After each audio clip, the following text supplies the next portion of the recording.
10 নম্বরে আরও একটি প্রশ্ন বলছে, গুরুত্বপূর্ণ প্রশ্ন। দেখো, এটাও দৈর্ঘ্যের একক হিসেবে ব্যবহার করা যায়।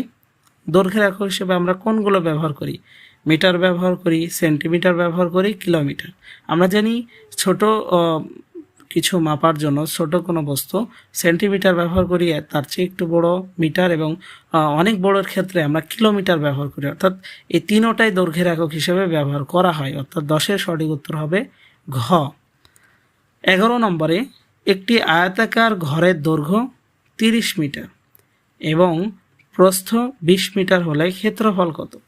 তো আমরা কি জানি? ক্ষেত্রফলের একটি সূত্র জানি যে ক্ষেত্রফল সমান দৈর্ঘ্য গুণ প্রস্থ। তাহলে দৈর্ঘ্য 30 মিটার এবং প্রস্থ 20 মিটার, তাহলে গুণ করে দিলে হয়ে যাবে 600।